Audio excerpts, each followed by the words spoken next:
Video शुरू करने से पहले चैनल को सब्सक्राइब कर लें और बेल आइकन का बटन दबा दें ताकि आपको आने वाली सारी वीडियोस मिलती रहें। अस्सलाम वालेकुम दोस्तों, मेरा नाम अरसलान खान है। एक दफ़ा ना लाओ त्सो के पास, लाओ त्सो के बारे में पहले बहुत ज़्यादा आप लोगों को बताया भी हुआ है। स्पिरिचुअलिस्ट थे आज से कोई 2,500 साल पहले। किसी को इंटरेस्ट हो तो या आपने नाम सुना हो ताओइज़्म का। ताओ जो है ना, ये वो इसके कह लो कि बानी थे। ताओ का मतलब होता है वे, ठीक है। तो वो टेक्निक्स हैं स्पिरिचुअल, तो जिससे ज़िंदगी आसान हो जाती है। तो उसके आप कह लो कि पूरे जो है ना, और इसके जो तर्जमे हैं इसके स्क्रिप्चर के, मैं आपसे बताना चाह रहा हूँ कि बाइबल के बाद सेकंड नंबर पे आज तक के सबसे ज़्यादा जो किसी चीज़ के तर्जमे अगर हुए हैं ना, तो वो ताओइज़्म के हुए हैं। तो लोग उससे सीखते हैं। वो कोई मतलब किसी चीज़ से उसका उनका कोई ताल्लुक़ नहीं है। वो एक स्पिरिचुअल वेज हैं, तो टेक्निक्स हैं जिससे ज़िंदगी आसान होती है। अच्छा, तो लाओ त्सो के पास एक बंदा गया, उसने जाके पूछा कि क्या आप इस दुनिया को चेंज करना चाहते हैं, बदलना चाहते हैं, जिस तरह हम कहते हैं ना, I want to change the world. तो लाओ त्सो के पास जाके भी किसी ने पूछा कि क्या आप दुनिया को बदलना चाहते हैं। लाओ त्सो ने बड़ा प्यारे वर्ड बोले। उसने कहा कि ये जो दुनिया है ना, बड़ी पाक जगह है, या जिस तरह हिंदी में कहें ना, पवित्र जगह है, या इसी तरह ही ना इंग्लिश में बोलते हैं सैक्रेड। ये दुनिया बहुत सैक्रेड है, ठीक है। और इसको जो है चेंज करने की ज़रूरत नहीं है। ये जैसी है वैसी ही परफेक्ट है। अब होता क्या है, वो लाओ त्सो बोलते थे कि हमें नेचर के साथ खिलवाड़ नहीं करना चाहिए। हमें एक चीज़ सिखाई जाती है, how to be in control, ठीक है। हर चीज़ हम चाहते हैं हमारे ना कंट्रोल में आ जाए। हमारी सेहत है वो हमारे कंट्रोल में रहे, हमारी कहते हैं जॉब्स हैं, जो भी है, हर चीज़। इसी तरह हम चाहते हैं कि जो दुनिया भी है ना, इसके जितने निज़ाम हैं, इंसान ने हमेशा यही कोशिश की है कि ये हमारे कंट्रोल में आ जाए किसी तरीके। और यहीं पर गड़बड़ होती है। इसलिए लाओ त्सो बोलते हैं कि बिगाड़ तो आप लोगों ने किया, उसके अंदर चेंज करने की कोशिश में उसको अनचेंज कर दो, जिस तरह थी उस तरह छोड़ दो, बेहतरीन हो जाएगा। और ये वाहिद तरीका है नेचर पे अपना बिलीव रखना, ठीक है। एक वाहिद तरीका है चीज़ों को लेट गो करने का। लेट गो करना एक आर्ट है, ठीक है, जिसके अंदर आपको सिर्फ और सिर्फ पूरा यकीन, पूरा बिलीव करना होता है यूनिवर्स के ऊपर। अभी होता किस तरह, छोटी सी सच्चाइयाँ हमारे सामने आती हैं। हम जिस तरह मैंने आपको कहा कि पूरा एक मैन मेड सिस्टम हमारी दुनिया के अंदर चल रहा है, ठीक है। बिजनेसेस हो रहे हैं हर चीज़ के अंदर, बस कोई नहीं। इवन के ये बच्चे देख रहे हैं, वो गेम्स खेल रहे हैं, दिमाग में क्या है, they want to be in control, सब कुछ करना है। ये प्रिपेयर होते जाते हैं मेंटली, ठीक है। फिर हम चाहते हैं कि हर चीज़, हमें एंग्जाइटीज़ होती हैं, डिप्रेशन होती हैं। क्यों हो जाते हैं? क्योंकि चीज़ें जिस तरह हम चाह रहे होते हैं उस तरह नहीं जाती, and then we lose it. और उसके बाद जो चेंज आ जाता है, ठीक है, हम उसको एक्सेप्ट भी नहीं कर पा रहे होते हैं। और हम जानते हैं कि इस यूनिवर्स के अंदर हर चीज़ चेंज होती जा रही है, और जिस तरह वो चेंज होती जाएगी आपको उसको मानना पड़ेगा। जब आप चीज़ों को इस तरह देखना शुरू करेंगे, आपको अंदाज़ा होगा कि आप जिस तरह हैं, जिस हाल में हैं, वो चेंजिंग, जो भी हो रहा है, लाओ त्सो का कहना यही था कि जो भी हो रहा है वो ठीक हो रहा है, लड़ने की ज़रूरत नहीं है। इसी तरह ना, जिस तरह शायद मैंने पहले भी बताया हो कि बुद्ध इस तरह जा रहे थे एक जगह पे ना, तो काफ़ी देर से अपने डिसाइपल्स के साथ जा रहे थे। उन्होंने जाके वो साइड पे नदी के पास जाके बैठ के एक डिसाइपल को कहा कि यार उधर से पानी तो पकड़ लो। वो गया, उसने जाके देखा कि ना साइड से कोई मतलब जो ना कोई कश्तियाँ वगैरह गुजरी हैं, और ना लोग उधर कपड़े वगैरह धो रहे थे, जानवर वगैरह थे। तो उधर देखा कि ना पानी जो है ना वो ज़रा मडी सा हुआ है सारा। तो गंदा सा हुआ। तो खैर वो ना इस तरह ही आ गया, उसने आके ना बुद्ध को बोला कि मैं दिल नहीं किया आपके लिए वो पानी लाने के लिए, क्योंकि ना बड़ा गंदा सा था। तो चलो ठीक है, वो सो गए वहाँ पर।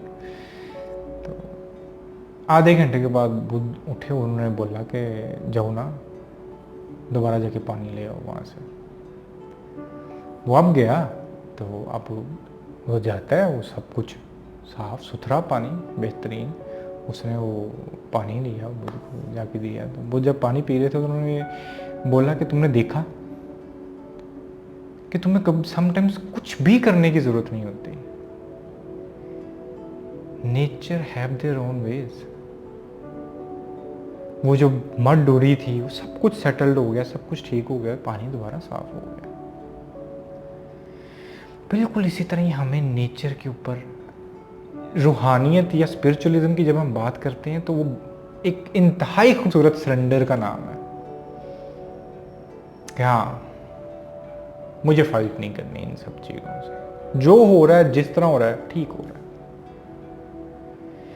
हम क्या करते हैं, वो इस तरह ही वो बोलते थे, ताओइज्म में बोलते थे कि जो तो नदी के अंदर अकड़ के खड़ा हो जाए ना, या अकड़ के बैठ जाए कहीं पे, पौधे जो नीचे होते हैं, ठीक है, समझ लो वो मुर्दा है,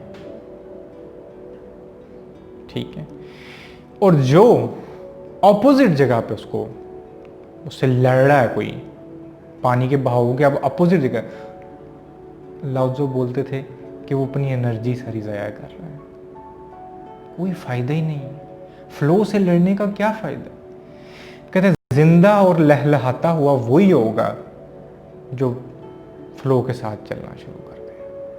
आपको इस यूनिवर्सल फ्लो को समझना पड़ेगा। हमें ना बहुत गलत गुमान हो जाता है कि वी आर समथिंग। हमारी जितनी ये प्रॉब्लम्स हैं, जितनी डिप्रेशंस हैं, जितने भी ये हमारे जो रिलेशनशिप के मसाइल होते हैं, जितने भी हमारे मसाइल हैं, उनका मसला क्या है कि हम उसमें चीज़ों को लेट गो नहीं कर पाते। We don't want to change them. हम कहते हैं बस रुक जाए, ठीक है। और वो हम क्यों चाह रहे होते हैं सब कुछ? और ये सारी जो मसाइल हैं, इनका एक ही प्रॉब्लम है, मतलब एक ही इनकी जो जड़ है वो आपकी आइडेंटिफिकेशन, आपका मैं का होना।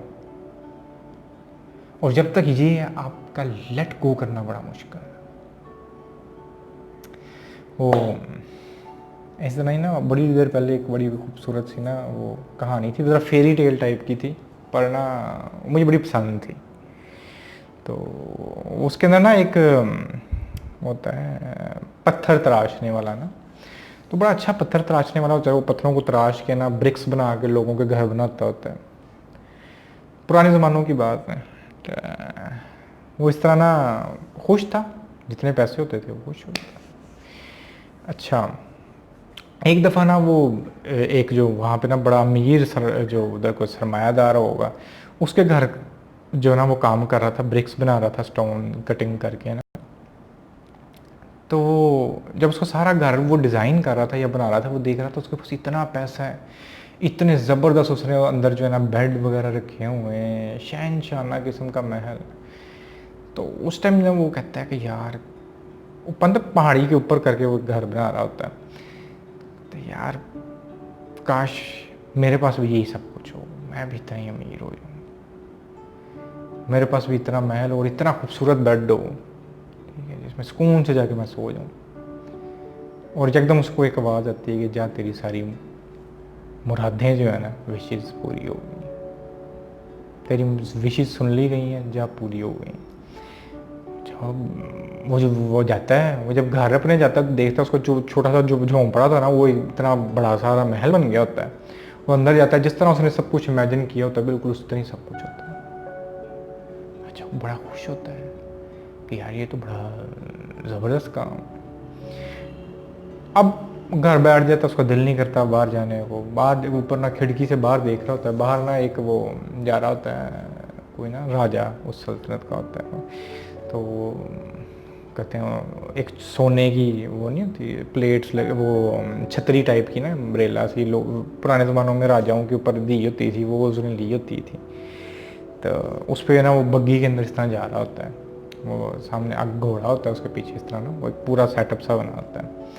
अच्छा, ऊपर से देखता कहते हैं यार क्या ज़बरदस्त ज़िंदगी है, ज़िंदगी तो ये होनी चाहिए, बंदे को राजा की तरह होना चाहिए कि बंदा जब भी बाहर निकले तो ये सूरज इतनी गर्मी है, हर कोई बंदा जो है ना वो ऐसी खूबसूरत सोने की जो है ना अम्ब्रेला लेके, फिर आवाज़ आती है कि जा तेरी मुराद पूरी, ज़बरदस्त, जा तेरी सारी विशेष पूरी हो जाती हैं। एकदम वो देखता है घर के बाहर जो है वो काफ़ी सारे जो होते हैं काम करने वाले वो आ जाते हैं, उसी तरह एक मतलब अम्ब्रेला सी बनी होती है, बग्गी बनी होती है, जो हमने जिधर जाना है जाओ, अच्छा बड़ा खुश हूँ। अब वो इंसान की ये चीज़ें हंसते हो गए, अब सब कुछ ही होता जा रहा है, ठीक है, तो फिर कुछ भी मांगते जाओ। जब वो इस तरह ना गर्मी बहुत शदीद थी, तो वो इस तरह वो अम्ब्रेला लेके वो उसके वो छतरी लेके जा रहे होते हैं ना, तो इस तरह ऊपर देखता है, कहता है यार कितना ताकतवर है ये ना सूरज, हर चीज़ को तबाह करने लगा हुआ है, इतनी गर्मी है, मतलब ये ऊपर ये है भी है, मेरे छतरी भी है, पर मजाल बंदे को होना तो फिर सूरज जैसे ही होना चाहिए। अब फिक्शनल स्टोरी है तो उसके अंदर जो है ना कहते हैं कि वो सूरज बन गया, सूरज कहर डाल रहा है हर चीज़ पे, पर वो देखता है कि ना एकदम उसके आगे बादल आना शुरू हो जाते हैं। अच्छा, उसको आगे यार ठीक है मेरे पास बड़ी ताकत है, मैं सब कुछ इंजॉय भी करता है, पर थोड़े दिनों के बाद कहता है यार ये क्या हरकत है, इसका मतलब है ये जो बादल हैं ये मेरे से ज़्यादा ताकतवर है, ये तो मेरी सारी रोशनी रोक देते हैं, मेरी सारी जो गर्मी है वो रोक देते हैं। होना तो बंदे को बादल चाहिए। मैं कहा जा तेरी ये मुराद भी पूरी, वो बादल बन जाता है। अब जब वो बादल बन जाता है ना तो कहता है देखो मैंने रोशनी रोक दी, वो कहता है मैं सूरज की रोशनी आने नहीं दूंगा, वो जो भी फसलें तबाह होनी होती हैं वो हो रही होती हैं, नीचे सब कुछ हो रहा होता है, वो कहते मैं किसी चीज़ को नहीं छोड़ना, ताकत आ गई, मैं बादल हूँ, वो बरसता जाता है बरसता जाता है, सूरज की रोशनी नहीं पड़ने देता दुनिया पे। सब चीज़ें जो है ना उसके कहर से, बारिशों से, तूफानों से टूट रही होती हैं, सब कुछ हो रहा होता है। पर ना वो देखता है कि एक जो पहाड़ है ना उसके ऊपर काफ़ी बड़ा सारा एक पत्थर पड़ा होता है, उसकी नज़र उस पर पड़ती है, वो ना उसके ऊपर बड़ा कहर बरसाता है, बारिश का पानी ये वो सब कुछ करता है, वो पत्थर टस से मस नहीं होता। तो कहता है यार ये अजीब है, मेरे पास इतनी ताकत है, सब कुछ कर लिया, ये नहीं हिला, बारिश कर ली, हवाएं भेजी, सब कुछ करा, ये होना तो फिर इस तरह का ही चाहिए बंदे को, टस से मस ना हो, दुनिया की कोई ताकत आपको हिला ना सके। कहते हैं कि इतनी सी बात उसने की, मैंने कहा ठीक है, जब तेरी ये विश भी पूरी हुई, वो पत्थर बन जाता है, उसकी ना को बड़ी तस्कीन मिलती है कि हाँ मैं अब जो ना एक ऐसी चीज़ बन गया हूँ जिसको कोई टस से मस नहीं कर सकता। कैसा पत्थर। काफ़ी दिन गुजर जाते हैं तो ना उसको हथौड़े चलने की आवाज़ आना शुरू होती है, ठक ठक ठक ठक। तो ना वो जब नीचे देखता है ना, एक छोटा सा बंदा होता है, वो उस पत्थर को तोड़ने की कोशिश कर रहा होता है। बेसिकली वो पत्थर तोड़ के उन सारे बड़े बड़े से उसको ना ब्रिक्स में बदलना होता है उसे। कहता है यार ये क्या है, इसका मतलब ये तो मुझे तोड़ के रख देगा, मैं दोबारा वही, कहते हैं ये तो छोटी छोटी ईंटें बना देगा मेरी पकड़ के। होना तो इस तरह का चाहिए बंदे को जो पत्थर तराश दे। मैं दोबारा इंसान ही बनना चाहता हूँ। कहते हैं कि उसको दोबारा इंसान बना देगी यार, वो दोबारा खुशी खुशी स्टोन, वो जो तोड़ने वाला, पत्थर तोड़ने वाला बन गया। आपकी ईगो, आप हर वक्त कंट्रोल में रहना चाहते हैं, आपकी जो मैं है ना, ये आपको हर चीज़ के अंदर कहेगी कि हाँ इस तरह होना चाहिए, इस तरह होना चाहिए, इस तरह होगा फिर हो जाएगा, इस तरह होना ठीक हो जाएगा। This is not the way. Way ये है कि आपको इस नेचर के साथ एक होना है, और यही वह तरीका है लेट गो करने का। आप हर चीज जो भी आपको इरिटेटिंग लगती है, ठीक है, वो इस नेचर का एक हिस्सा है। और आप अगर अपने अंदर से ये सिर्फ मैं वाला पार्ट कि मुझे इस तरह चाहिए, ये कंट्रोल करने वाला जो एक हैबिट है ना, इसको निकाल दो, आपकी जिंदगी जो है वो जन्नत बनना शुरू हो जाएगी। उम्मीद करता हूँ आज की वीडियो अच्छी लगी होगी। आज के लिए इतना ही।